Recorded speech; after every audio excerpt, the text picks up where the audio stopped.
Kembali lagi di MMA, mertua menantu, Aku dong. Kita kedatangan tamu dari jauh nih. Wah, jauh banget, pedalaman gitu. Ini adalah sepasang suami istri yang luar biasa, pasangan muda sekali. Tapi mereka adalah orang-orang yang melayani di daerah yang terdalam. Mungkin bisa cerita sedikit nih daerahnya di mana? Iya, dan perjalanannya untuk menuju ke sana gimana nih ya? Berapa jauh gitu sampai dibilangnya dalam gitu. Mungkin bisa. Yang ajaib juga nanti setelah mereka memperkenalkan diri, kita akan lihat betapa di dalam keadaan dalam tanda kutip terpencil, sangat terbuka untuk sebuah pelayanan. Sangat terbuka untuk penginjilan dan penggembalaan. Jadi banyak mungkin ada di sini yang berkata, saya ini nganggur, saya ini nggak ada kerjaan, saya juga pengen pelayanan tapi nggak tahu di mana. Ayo pergi ke pedalaman dan mereka akan benar-benar membukakan sebuah dunia baru, sebuah kesempatan yang baru terbuka lebar karena dimanapun Tuhan sedang bekerja. Mulai dari siapa ini? Dari istri atau suami dulu? Istri dulu. Namanya terus. Nama saya Priscilla Anica. Saya menikah dengan suami saya orang asli Sulawesi. Tinggalnya di desa Kelei. Bahkan waktu awal saya ke sana saya nggak tahu, nggak nemu di peta ini daerahnya mana. Itu kan nggak ada. Iya, waktu pertama kali saya pelayanan ke sana, Bu datang itu saya nyasar. Karena benar-benar nggak kelihatan desanya terpencil naik gunung gitu kan. Oke, ini dulu mulai dari sini pergi kemana nih? Dari Jakarta supaya orang bisa tahu kira-kira bayangannya. Ke Sulawesi Tengah, turun di Palu naik pesawat kota besarnya. Lalu dari Palu nanti naik travel lagi, mobil mobil travel sekitar perjalanan 7 jam lebih. Ya kalau travel rame, itu belum nyampe. Belum, itu masih ke kota Tentenanya, dari Tentena naik lagi ke atas gunung gitu. Ke atas gunungnya 30 menit? 30 menit. Kalau mereka yang naik. Jalan kaki atau naik motor atau apa itu? Naik motor. Naik motor 30 menit. Oke, ada harapan. Aduh. Terus di desa ini sudah ada misalnya rumah sakit, listrik, kalau di sekolah, desa, kalau di desanya sendiri sih Bu, belum ada apa-apa Bu. Benar-benar mungkin kalau kesehatan baru ada bidan desa. Lalu tapi listrik sudah masuk? Listrik baru, betul setelah saya bilang saya mau menikah kalau udah ada sinyal dan listrik. Iya. Tadinya belum sering mati lampu. Sampai sekarang juga masih sering mati lampu bergilir. Terus kalau sinyal tuh baru bagus setahun belakangan ini gitu. Tadinya benar-benar nggak ada sinyal. Benar ya. Sekarang suaminya kenalkan diri dulu. Sekarang kenalin anaknya juga namanya ya. Iya, nama saya Isain Kedo. Kapasitas dalam pelayanan sekarang sebagai pendeta pembantu di Jemaat GSPDI Philadelphia Kelei. Keren. Anak saya namanya David Elion Kedo. Anak pertama. Namanya keren banget. Terus dengar ini ya, katanya kalian menggembalakan lebih dari 30 gereja. Terus ceritanya bagaimana itu? Apakah tersebar? Beda gunung kah itu semua? Ya, atau di gunung atau gimana dan bagaimana ya? Memegang segitu banyak kan nggak pusing itu ya? Oke, siapa dulu nih yang jawab? Nah, itu program pimpinan wilayah kami. Jadi kita punya program untuk 5 tahun ke depan itu buka sebanyak mungkin pos PI. Jadi kita kunjungi daerah-daerah terpencil untuk buka pos PI, dan kalau Tuhan berkenan bisa jadi sidang, ya kita buka sidang di situ. Kalau disebut sidang syaratnya berapa banyak? Syarat untuk bisa jadi sidang itu harus punya 12 jiwa di dalam. 12 jiwa sudah boleh jadi sidang. Di bawah 12 jiwa kita masih pedalaman iman ya, PI pos. Nah, sekarang kalian sudah total mengembalakan dan buka sidang berapa ini? itu catatan buku? Kalau ada, kalau yang kami buka ada 30-an dia 30, tapi 10-nya lagi masih pos PI untuk dikeliling ya Udah sidang loh. Iya, 22 yang sudah resmi sidang. Sidang, Nana. Nah itu bagaimana itu caranya kalian datang? Coba cerita dari awal ya, bagaimana cara membuka pos PI dan sidang, dan bagaimana ya di tengah kalian sibuk nih kan, kalian ini katanya punya, nanti boleh cerita juga nih ya semuanya ya, katanya punya kebun, terus katanya punya ternak, ya. Nah ini kan kita sekarang punya anak ya kan, tambah lagi ya. Ini bagaimana nih caranya mengatur waktu? Kalau misalnya dari saya, kami mungkin bergeraknya bersama, tapi kita dari sisi yang berbeda. Jadi kalau saya mungkin datang ke desa, saya ajak anak-anak untuk latihan menari, kami buka anak-anak ya pelatihan, lalu bimbingan belajar. Jadi kami ajak, kalau saya dari sisi anak-anak kami kumpulkan. Kalau bapaknya? Kalau dari kita kan basicnya pelayanan, pokoknya semua jiwa-jiwa. Jadi kita kumpulin informasi di desa-desa yang ada jemaatnya itu bermasalah. Kalau ada jiwa-jiwa yang bermasalah dan mereka sudah tinggalkan pelayanan, ada bahkan sampai sudah bertahun-tahun tidak mau ibadah lagi, mungkin karena sakit hati sama gembalanya, sakit hati sama teman pelayanan, atau sakit hati sama teman jemaat juga. Nah, jadi tinggalkan ibadah, dan puji Tuhan kita selalu bisa dapat informasi orang-orang seperti itu. Bukakan jalannya, ketemu orang-orang kayak sama gitu. Orang-orang seperti itu. Kita masuk, ngobrol, buka pembicaraan untuk mau buka pelayanan khusus untuk mereka, dan kalau mereka terima, kita layani setiap minggu supaya mereka bisa dapatkan pelayanan ibadah. Seperti itu. Luar biasa. Ada banyak orang yang mencari orang kaya untuk dilayani supaya mereka mendapatkan berkat-berkat yang luar biasa. Ada orang yang suka mencari fasilitas untuk melayani. Ada orang-orang yang sebenarnya melayani untuk mendapat panggung, mendapat tepuk tangan dan dihargai. Tapi ada mereka yang ada di jalan, yang ada di desa-desa, ada di belahan bumi yang mungkin tidak pernah terdengar namanya, dan mereka memilih orang yang bermasalah. Seberapa banyak kita masih punya ketulusan itu untuk menampung mereka yang bermasalah? Seberapa banyak kita masih punya hati untuk mereka yang mungkin ada banyak faktor, mungkin mereka kecewa, mungkin mereka tidak mau lagi bergereja, mungkin mereka bahkan berontak, mungkin mereka hidup dalam berzina, dan kita ada buat mereka. Sekali lagi, ini adalah pelayanan yang sebenarnya. Pelayanan yang di depan, pelayanan yang menerima tepuk tangan dan fasilitas yang begitu berlimpah, seringkali sudah berubah menjadi sebuah pekerjaan, sebuah kenyamanan, sebuah pengejaran akan hal yang duniawi. Tapi ini adalah pengabdian. Saya berdoa kita semua yang mendengar, kalau saudara masih ada waktu, kalau saudara masih punya tenaga, dan kalau saudara berkata saya tidak ada kesempatan melayani di Jakarta, ya bisa berangkat karena masih ada banyak pelayanan di daerah. Nah sekarang bagaimana mengatur waktunya? Satu aja dilayani, sedangkan kalian sekarang punya lebih dari 40 ya. Kan ada pos PI sama ada itu, dan ada lagi orang-orang bermasalah. Bagaimana itu cara ngatur waktunya? Iya, jadi kita di bawah kepemimpinannya Bapak Pendeta Anton Mapadang di Jemaat GSPD Philadelphia KLEI, kita gereja apa namanya yang Baru. Bagiannya apa ya kalau kita istilahnya kerasulan. Gereja GPDI ya, alirannya GPDI. Ya, yang punya pendeta pembantu itu paling banyak di jemaatnya kita.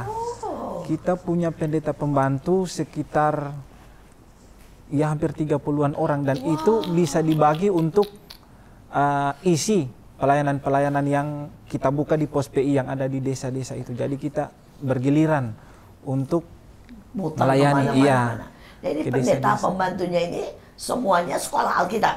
Iya, lulusan sekolah Alkitab. Dan semuanya istilahnya digaji, dipelihara oleh gereja, ya dalam tanda kutip, atau semua punya usaha sendiri dan semua harus beternak. mandiri, istilahnya beriman.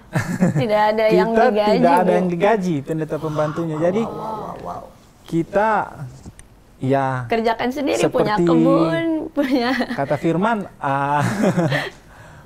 bekerja untuk pekerjaan Tuhan pasti Tuhan berkati, iya. Wow. Jadi kita hidup dari kemurahan Tuhan. Ajaib, ajaib, ajaib. Nah sekarang dari Isai sama Priscilla sendiri punya kebun apa ini? Iya, Terus nih. ngerjain apa ini? Apa Priscilla, Ica juga ikut berkebun Iya kayak dong, pasti. Videoin aja. Videoin aja. Suami Bikin bekerja. konten aja kalau gitu ya, YouTuber aja ya. Tapi mereka adalah orang yang luar biasa sekali. Mereka memperkerjakan segala hal, mulai dari berkebun, beternak, dan Ica walaupun di pedalaman salah satu batik yang dipakai adalah produksi ya dari Ica ya, dan mereka benar-benar terus berkarya, terus tidak pernah berhenti. Seperti apa yang tadi dikatakan, tidak ada gaji sama sekali dari gereja, dari denominasi, tapi mereka mengerjakan bagian mereka dan Tuhan sangat memberkati. Nah, ngomong-ngomong punya kebun apa aja ini tadi? Kalau saya, kita di sana tanam Dia lagi mau jalan. cengkeh. Sekarang baru mulai tanam lagi coklat, kakao. wow. Kemudian buah durian. Oh, durian ada juga. Iya, durian. Durian katanya ngomong-ngomong 10 tahun baru Itu untuk durian lokal. Oh, kalau Tapi sebenarnya nggak sampai 10 tahun juga walaupun durian lokal. Cuma 5 tahun. Paling lama 7 tahun sudah kalau bisa yang berduri. kamu tanam apa durian apa? Durian montong. Wah, bukannya sekarang yang lagi ngetren apa namanya? Duri hitam ya. Musangking. Musangking. Musangking Ya, ya. banyak yang tahu nih musangking. Manis Belum katanya, nanam nih, belum katanya. nanam musangking. Sudah, ada. juga. Wah. Jadi kalau mau durian biasanya nggak usah ke terkenalnya, pasar iya. gitu ya, langsung aja kebun gitu. Berarti nanti semua dipanggil buat menikmati Iya. musangking. Bisa. Bisa. Lain kali kalau kesini harus bawa musangking ya, sama bawa montong ya. Karena di sini penggemar dan Iya. muahalnya kalau di sini. Susah juga nyarinya sebenarnya. Kalau di sana bagus. Iya, kebetulan di daerah kita Itu untuk buah-buahan semua bagus, semua jenis buah-buahan bagus. Durian Palu yang terkenal itu sebenarnya dari desa-desa di pedalaman, Iya. Bu. Bukan dari Kan kemarin Palunya. ada buah yang jual buah durian. Aku tanya Iya. sama pembelinya, ini buah dari mana? Katanya buah dari Palu. Aku lihat buah manis-manis, yang bilang, iya manis-manis. Katanya memang buah dari Palu bagus-bagus. Padahal Aku nggak bilang, ada di aku Palu. bilang sama istri dalam hati, gak ada buah durian dari Palu, semua dari kita itu. nggak ada itu di Palu berdurian gitu Iya, ya. aduh. Wow, itu sebesar apa tuh ngurus sendiri? Iya. Tapi kita di kampung itu bentuk kelompok tani. Jadi yang anggotanya itu paling banyak 10 orang. Jadi kita bergiliran. Biar nggak keluar biaya untuk jadi gantian. sewa orang. Iya. Luar biasa.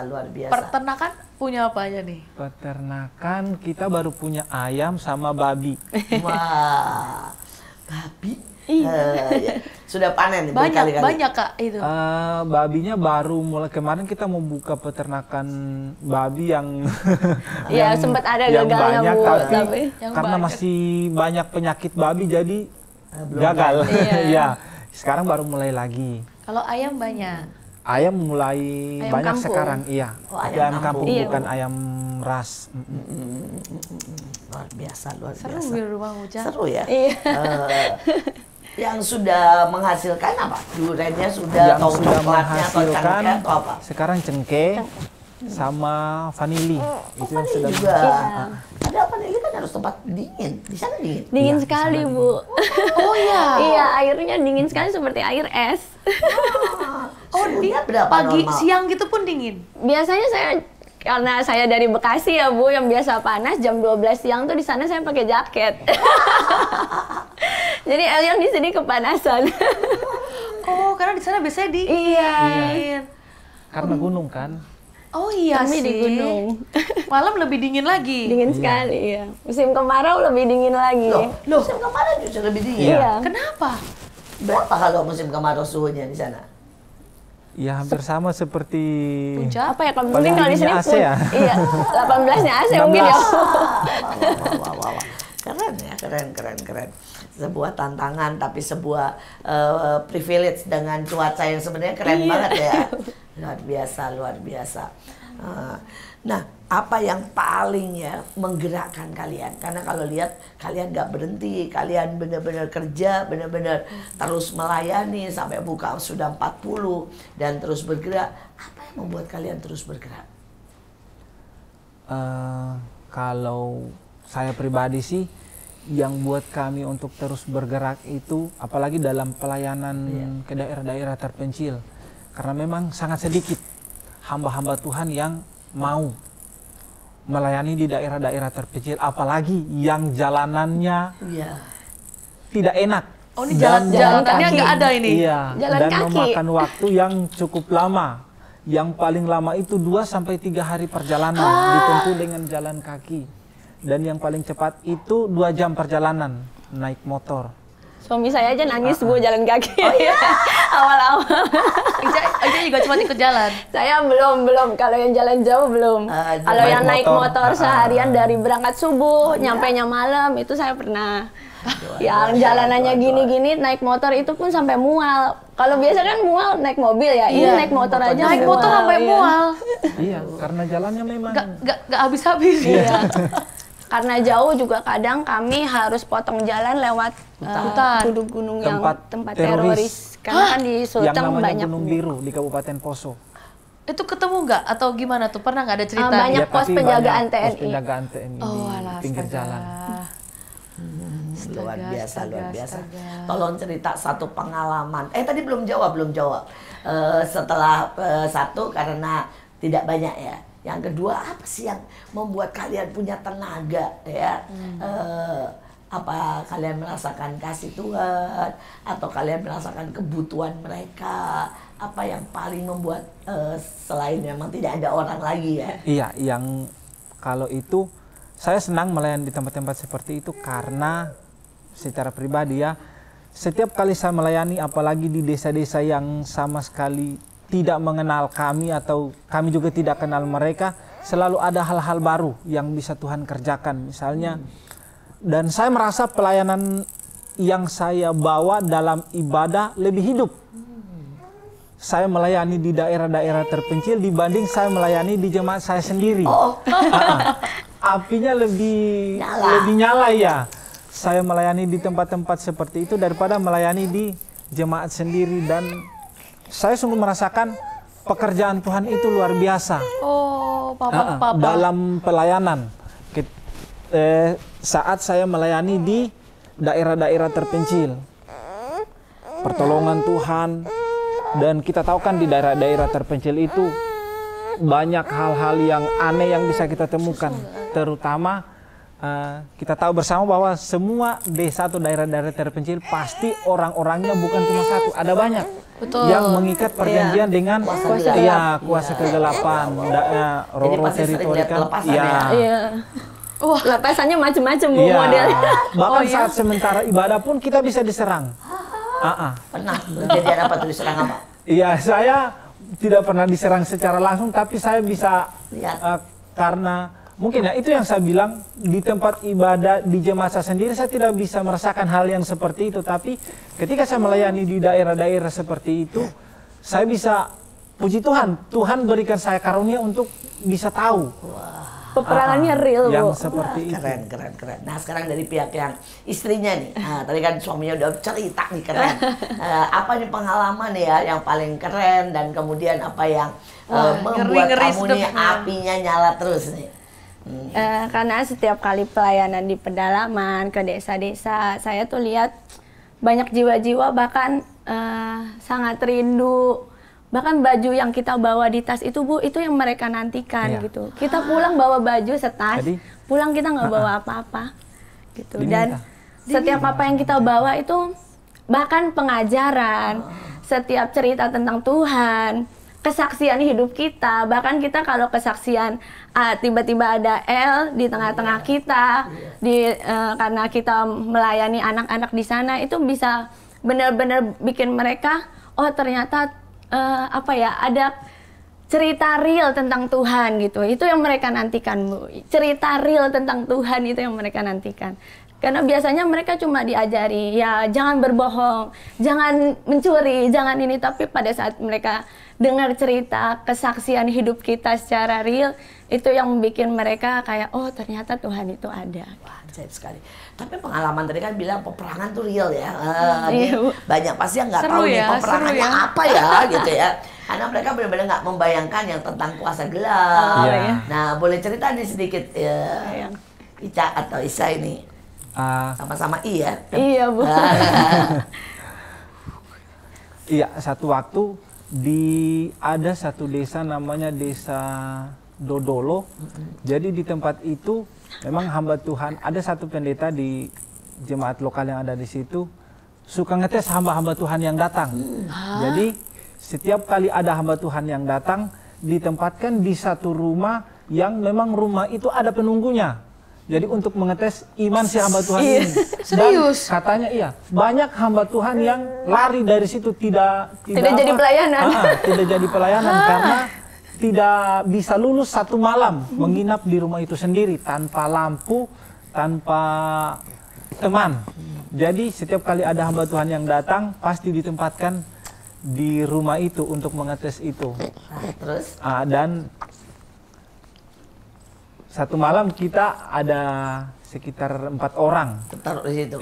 Tapi satu-satu, tidak ditaruh. Harus satu-satu. Iya, harus sendiri, tidak boleh ada teman. Terus.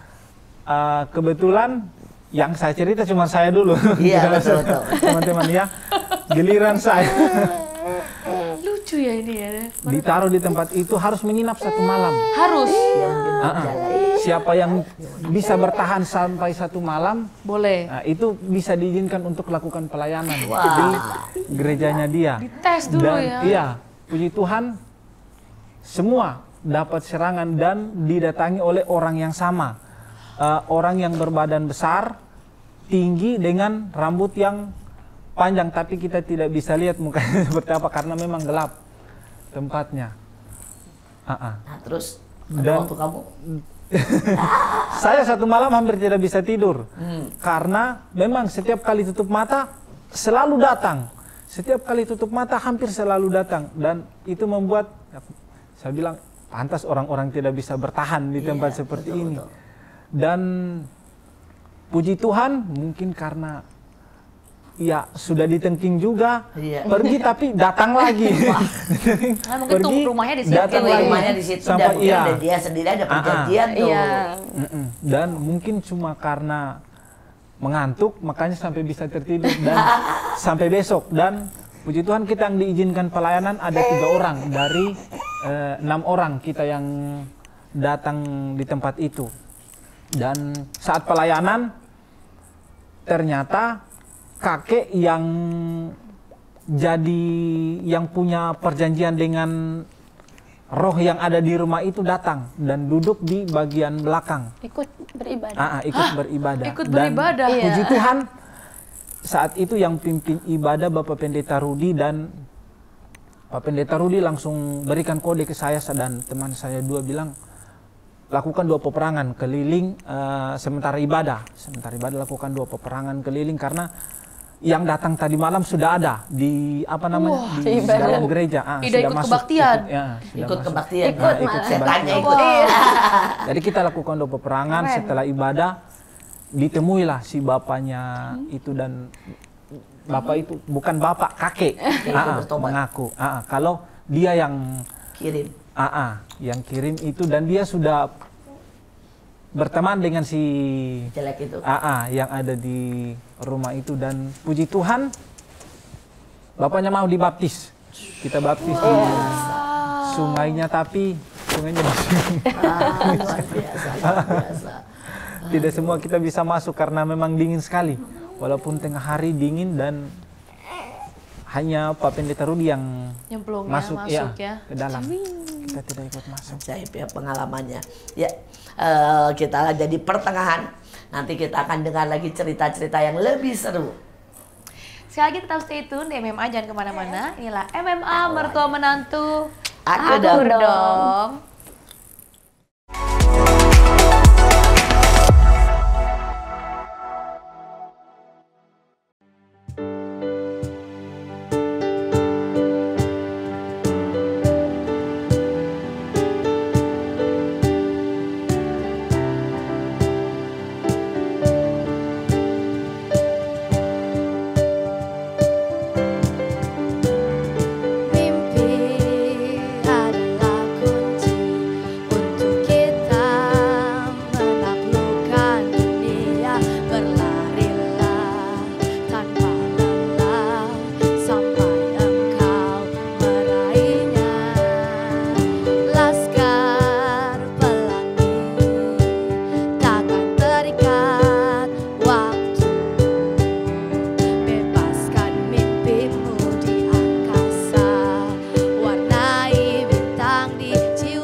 selamanya, selamanya.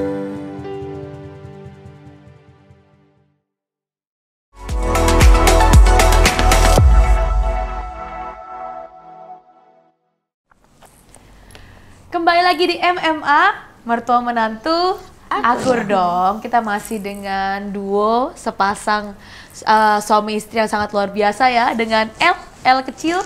Luar biasa banget, mereka melayani sampai ke desa-desa yang paling dalam. Tadi kita sempat dengar ceritanya bahwa ternyata untuk ke desa-desa terdalam itu butuh ada yang 2 hari sampai 3 hari jalan kaki. Tidak hanya yang paling dekat itu 2 jam katanya. Iya, itu paling dekat itu sudah. Itu paling dekat 2 jam ya. Naik motor. Ya. Ada yang harus naik motor 1 harian. Tapi mereka menunjukkan bahwa ternyata melayani di desa atau melayani di pedalaman, Tuhan juga Tuhan yang bekerja dan Tuhan juga Tuhan yang bertanggung jawab.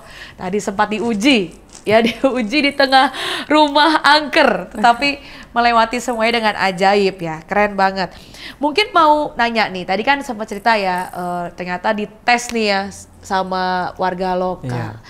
Pernah nggak ada satu kejadian gitu ya, sampai mungkin warganya atau ada masalah yang wah besar banget ini, waktu perjalanan bukan yang di gereja ya, maksudnya yang waktu kita ke yang perjalanan dalam lah, di desa yang dalam, ada nggak sempat masalah yang membekas sekali, wah tapi Tuhan tolong nih ternyata nih gitu. Ica dan Isai mulai satu-satu. Kamu ada nggak? Kamu ada nggak? Kalau saya, kalau di pedalaman pernahnya lebih ke dengan orang-orang sekitar sendiri.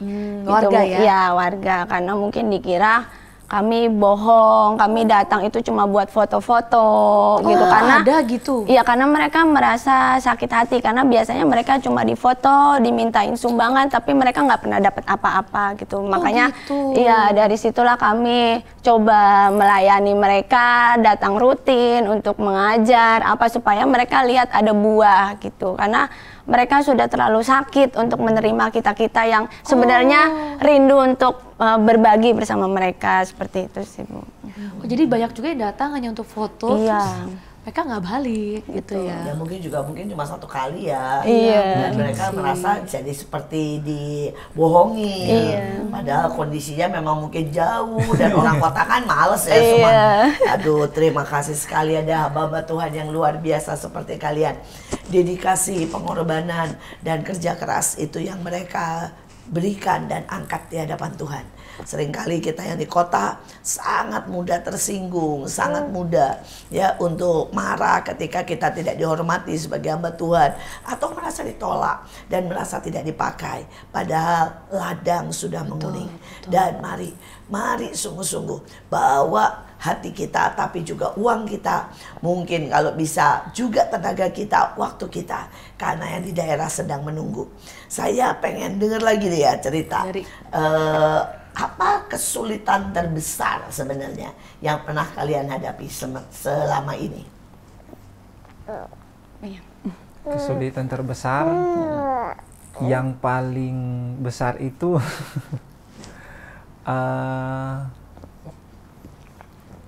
apa namanya?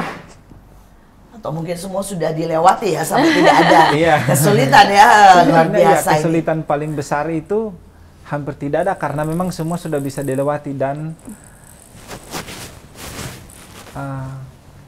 iya yang bikin ajaib nih ya. Kita dan bukan kita sih tapi kebanyakan hamba Tuhan karena memang medannya ya. Iya. Jadi yang untuk banyak menyerah ke tempat sebenarnya karena medannya. Pedalaman itu karena memang medannya yang kita berjalan Karena kaki kadang yang melewati. dari gunung-gunung kan juga mereka sebetulnya kalau selama mereka nggak pernah kita ajak turun, kita nggak pernah tunjukin mereka dunia di luar seperti apa, mereka itu agak kurang bisa upgrade, Bu, agak kurang bisa terbuka begitu. Karena seperti kan di firman Tuhan bilang apa yang mereka hirup sehari-hari itu yang akan mempengaruhi mereka, sedangkan daerah rumah mereka ya di gunung, di hutan banyak animisme apa semuanya, dan kalau misalnya nggak ada yang terus peperangan rohani di sana juga itu iya. Bagaimana dengan bahasa? Mereka pakai bahasa apa? Oh iya, betul.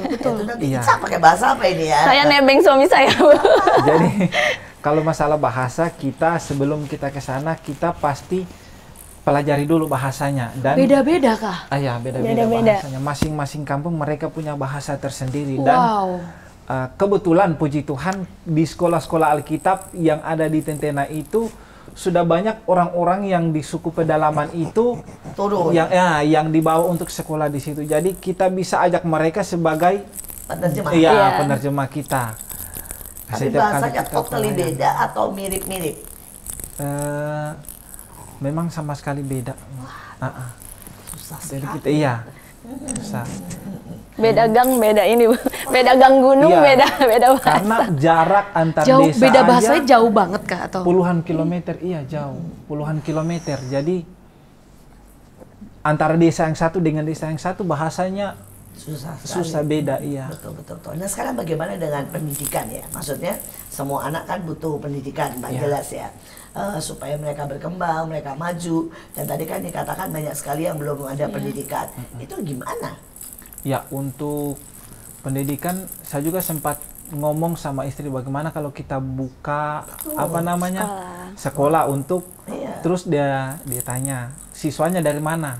Siswanya banyak bisa kita dapatkan dari anak-anak yang ada di gunung dan mereka pasti mau dan orang tuanya pasti mengizinkan jika mereka diberikan pendidikan yang layak kan. Dan sudah banyak juga anak-anak yang dari daerah pedalaman yang dibawa untuk menerima pendidikan kebanyakan di sekolah Alkitab sama SMTK, Sekolah Menengah Teologi Kristen. Dan puji Tuhan di Tentena sudah ada 2 SMTK. Kita bawa. Jadi dia kayak setara SMA. Setara SMA. Jadi kayak SMK tapi khusus untuk teologi. Bagus juga ya. Untuk pelayanan. Jadi kita bawa Bu yang dari pedalaman disekolahkan. Nanti kalau kita buka sekolah di pedalaman, mereka yang bantu mengajar. Oke. Ya, kalau saya berharap sih sementara di sini nanti ambil semua bahan-bahannya dan pulang langsung buka nih ya. Sebenarnya paling enak sekarang kan sekolah persamaan ya. Betul. Dimana jadi cuma SD bisa cuma 2 tahun, SMP bisa cuma 2 tahun, SMA bisa cuma 2 tahun sesuai dengan usia. Nah itu akan menolong ya. Daripada kalau yang normal kan 6 tahun, 3 tahun cukup panjang. Karena mungkin beberapa dari mereka juga umurnya udah kelewat ya. Udah kelewat masanya. Sudah tua tapi belum bisa membaca. Betul. Mana kita mau bisa bagi Alkitab, mereka juga tidak bisa baca. Betul. Nggak bisa. Kalau dulu saya sendiri pada waktu dulu sekolahnya di mana? Kalau saya kuliahnya peternakan, Bu. Tapi pergi ke kota berarti? Iya. Karena di desanya kan belum ada kan? SD, SMP atau? SD saya di desa ada. Oh di desa ada. SD, SMP, puji Tuhan waktu saya SMP sudah dibuka SMP negeri di desa saya, 1 atap. SMP. Lumayan itu ya.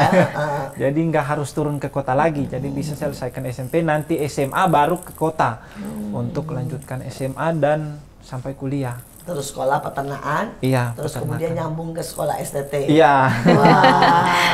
Keren. Kayak Nabi Nuh. Iya, kita juga nih ya kan ngambil sekolahnya bukan sekolah yang pertama apa dulu? Desain grafis, Bu. Oh iya, desain grafis. Sudah ngambil STT-nya udah ngambil? Sementara S2, Bu. Wah, asik sekali. Lagi nih proses semuanya. Iya. Ibu bapak ini dosen.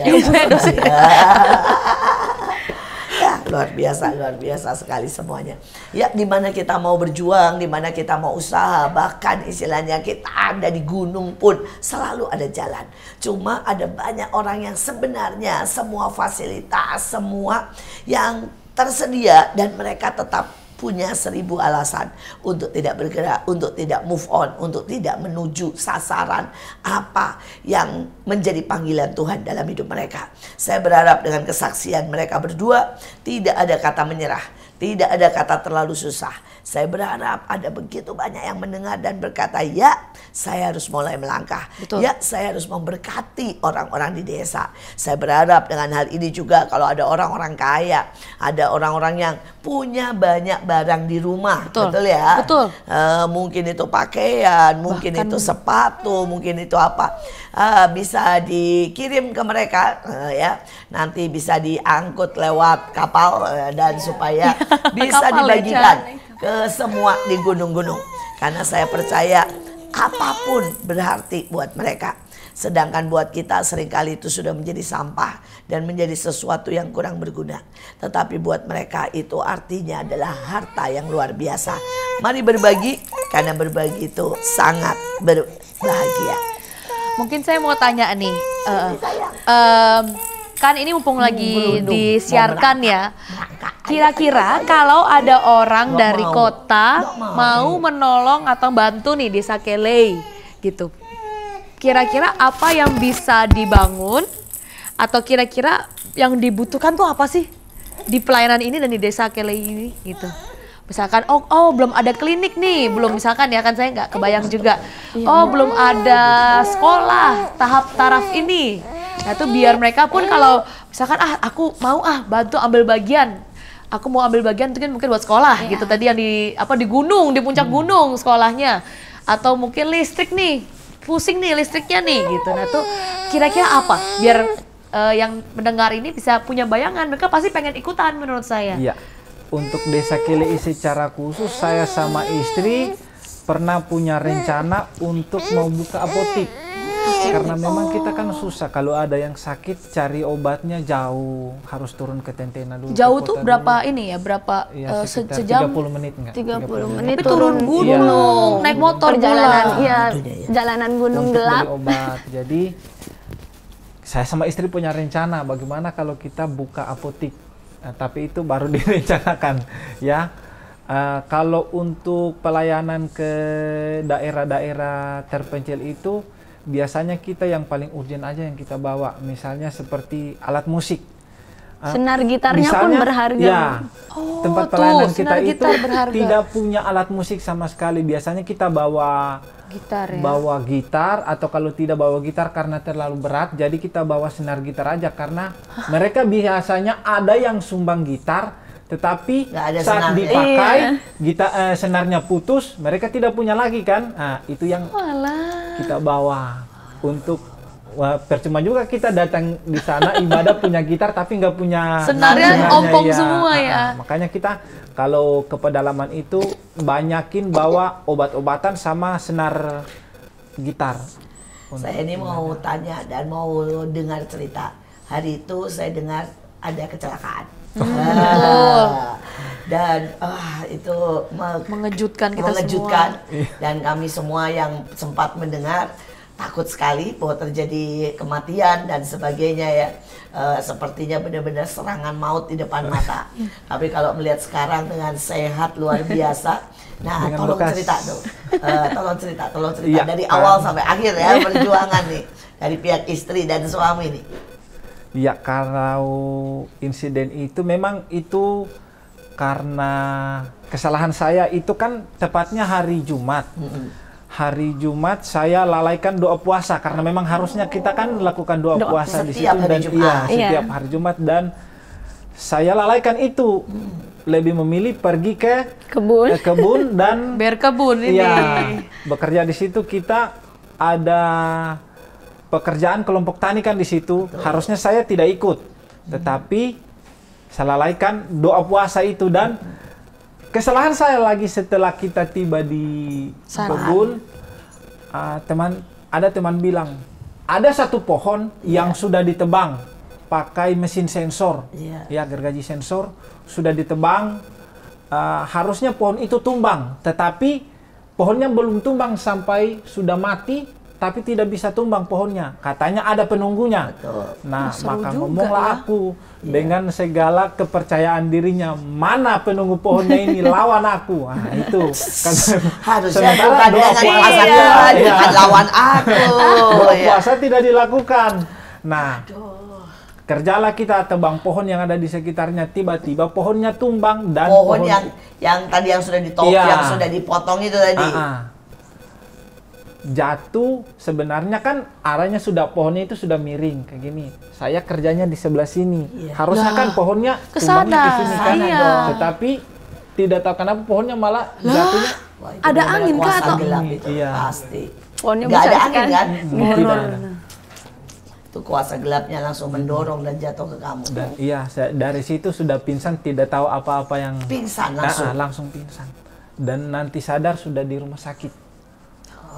Wah itu berarti harus dengar cerita istri. Iya, itu ceritanya bagaimana itu? sepanjang hilangnya itu. Sampai langsung menghilangnya kan nggak tahu itu sampai. Iya. Saya di sini lagi ibadah atau latihan gitu, saya lupa. Tiba-tiba ada yang telepon. Memang dari dari pagi itu saya nggak hubungi suami karena memang lagi ada kegiatan kan. Tiba-tiba ada yang telepon saya, pasukan di sana, dibilang ini Kak Isai di rumah sakit katanya gitu. Saya kira ya sakit apa atau gimana gitu kan, biasa. Gak mikir ya. Iya, terkapar. Terus saya tanya, ini kenapa ketimpa pohon? Tapi karena saya nggak pernah lihat kejadian itu, saya nggak kebayang maksudnya seberapa bahaya ketimpa pohon kan pohon itu. Di sini ya segitu. Iya, gitu. Ya. Jadi mungkin atau kena apa? Pohonnya besar. 3 lantai kah atau? Sepilar gedung ya kayaknya. Setinggi pohon kelapa. Tingginya segitu tapi Tebal. Iya. Jadi saya nggak kebayang seberapa bahaya. Saya masih, oh iya tapi nggak apa-apa kan, belum sadar gitu. Oh, akhirnya saya lapor ke pemimpin saya, Cinika, ini suami saya belum sadar ketimpa pohon. Itu Ibu Nika bisa panik sekali. Jadi saya baru panik. Baru sadar. Iya. Kalau nggak sadar itu berarti Bahaya. bahaya. Iya betul. Karena belum ada kabar sadar juga, siuman juga. Jadi akhirnya malam itu juga lah saya beli tiket yang paling cepat, ya langsung ke Palu, dan itu pun harus nunggu lagi travelnya karena nggak ada perjalanan yang langsung. Iya, iya itu saya sekitar 2 hari lah perjalanan baru nyampe ketemu suami saya, dan puji Tuhan tapi di jalan sudah sadar. Dan suami juga tiba-tiba maksa pulang ke rumah, padahal sampai dokter angkat tangan, kami tidak bertanggung jawab jika ada apa-apa, karena di rumah sakit sana pun juga tidak ada ronsen, tidak ada apa itu yang buat di MRI gitu-gitu, nggak ada. Iya, jadi sebenarnya harus pergi ke Poso atau ke Palu lagi, tapi itu butuh waktu dan badan udah nggak kuat suami saya. Dan waktu itu yang kamu rasa apa tuh begitu melek? Begitu sadar? Iya, begitu sadar saya cuman rasa seperti baru bangun tidur. Dan kata orang-orang, puji Tuhan, dari semua kejadian orang yang tertimpa pohon, cuma saya yang selamat. Semuanya meninggal. Orang di desa Kelei, bukan hanya di desa Kelei, semua kejadian orang yang tertimpa pohon, rata-rata nggak ada yang selamat. Ditahu, iya, rata-rata semua panik. Ataupun mungkin hidup tapi cacat gitu ya, Bu. Waktu itu berapa lama itu pemulihan? Saya ingat saya cukup lama itu. Iya, harusnya kata orang-orang sih waktu normalnya itu 2-3 tahun. Karena memang kan pukulannya langsung di kepala, ini aja kepalanya bolong seperti panci yang diketok. Iya. Tapi kalau kamu berapa lama itu? Saya kemarin berapa? Kan sadarnya juga 2 hari saya nyampe. 2 bulan ya? 2 bulan udah pergi pelayanan lagi. Ya, naik motor. Aduh. Dan sudah pulih itu benar-benar? Ya puji Tuhan sudah. Sudah bisa berkebun lagi tuh? Iya. 2 bulan kemudian? Udah manjat-manjat lagi? Udah bisa ke kebun, udah bisa kerja di kebun juga seperti biasa. Wah. Kalau sekarang nih, kalau secara fisik ya, bukan secara itu ya, kerasa nggak ada efeknya nggak? Iya, udah nggak bisa. Apalagi kalau pakai helm lama, pasti pusing dan muntah. Oh, cuma itu. Iya. Tapi kalau kerja dan Kalau sebagainya kerja, nggak ada iya. masalah. Luar biasa pemulihan, keajaiban. Tuhan buat yang ajaib sekali. Iya. Tapi efek yang lain sama sekali tidak ada, cuma itu saja. Iya, tidak. Hanya pakai helm saja itu. Karena kan kalau pakai helmnya di pedalaman harus seharian naik motor 6 jam. Makanya itu Gitu enggak ya? itu juga mungkin kita juga pusing ya, Jaya. Iya, dan lagi juga kan kehantem-hantem Iya. ya. Mungkin memang perlu. Jadi waktu itu sudah benar-benar hanya di rumah saja dengan doa dan Iya, Iya. betul. Teman-teman dukung doa Zoom, di gereja juga setiap jemaat datangi ke rumah. Iya, teman-teman hamba Iya, Tuhan teman-teman juga hamba banyak yang Tuhan datang. bergilir berdoa gitu semuanya. Jadi nggak ada penanganan khusus, nggak ada obat khusus, nggak ada mau dokter gimana? khusus, Iya. ya. Nggak ada juga yang bisa Dibawa pun di jalan juga Udah pikiran bahaya. mau bangun, mau bikin apa namanya, apotik ya. apotek tapi yang didoakan ya Bu. Karena nggak ada apa-apa juga. Wah, kamu obatnya nggak ada, kita doain aja gitu ya. Gitu ya, betul. Boleh. Luar biasa. Kita di akhir daripada pembicaraan yang luar biasa ini. Dan sekali lagi panggilan, seruan buat semua anak-anak Tuhan, semua hamba Tuhan. Ladang sudah menguning. Jangan biarkan saudara tinggal tertidur, santai, nonton film Korea atau film yang lain. Mari kita gaspol. Karena ada begitu banyak mujizat, ada begitu banyak ladang, ada begitu banyak kesempatan. Gunung dan hutan menanti kita. Dan ribuan jiwa-jiwa menanti. Nah, di akhir saya minta 1-2 kata dari Isai, dari Ica buat semua penonton untuk mengajak bersama-sama menyelesaikan pekerjaan yang besar ini. Kita semua kan utusan-utusan Tuhan. Jadi apapun yang hari ini Tuhan percayakan, Tuhan mungkin berikan untuk kita kelola, Tuhan berikan untuk kita kerjakan, mari salurkan. Karena itu bisa jadi berkat yang sangat ajaib untuk orang-orang di luar sana. Luar biasa. Iya, kalau dari saya sekalipun kita sudah berupaya banyak pelayanan yang kita lakukan di daerah-daerah terpencil, tetapi masih terlalu banyak, apalagi di bagian di daerah kita itu, Sulawesi Tengah masih terlalu banyak desa-desa yang belum pernah dikunjungi sama sekali dan orang-orangnya masih primitif, bahkan masih belum memiliki pakaian sama sekali. Dan harapan saya agar semua dan terlalu banyak jebolan sekolah Alkitab bahkan teologi yang ada di seluruh Indonesia ini. Betul. Mereka apalagi yang anak-anak muda harus punya kerinduan untuk bisa melayani sekali 2 kali lah kunjungi daerah-daerah terpencil biar kita tahu bagaimana rasanya melayani, mencari jiwa-jiwa. Seperti itu. Wow, keren sekali. Biasa. Kadang sering kali kita merasa hidup itu berat, tapi ternyata ada yang berat loh. Ini ada Dan mereka bilang tidak ada masalah. Tapi buat mereka itu nggak ada masalah. Jadi sering kali kita coba butuh mengganti cara pandang kita. Waktu mereka ditempatkan di tempat yang paling dalam, mereka merasa itu tidak ada masalah. Tapi sering kali kita suka mengeluh dan tidak mengucap syukur dengan apa yang Tuhan berikan dalam hidup kita. Sekali lagi, bagi semua para pendengar yang ingin mensupport pelayanan Isai dan juga Priscilla, bisa nanti langsung menghubungi di nomor di bawah ini. Nanti saya siapkan nomornya.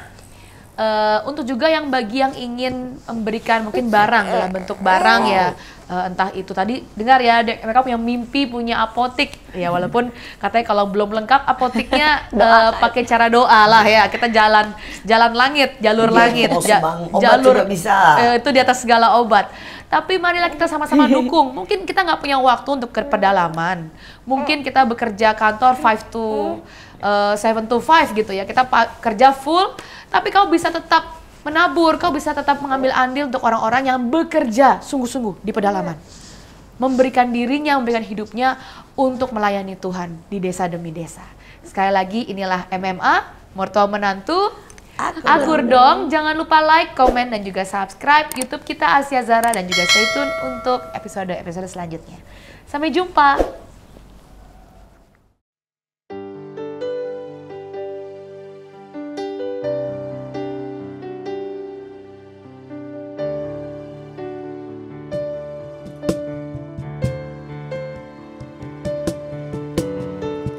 Dari kejauhan tergambar cerita tentang kita, terpisah jarak dan waktu. Ingin kuungkapkan rindu lewat kata indah, tak cukup untuk dirimu, sebab kau terlalu indah. Dari sekedar kata, dunia berhenti sejenak menikmati indahmu. Dan apabila tak bersamamu, ku pastikan ku jalani dunia tak seindah kemarin. Sederhana, tertawamu sudah cukup lengkapi sempurnanya.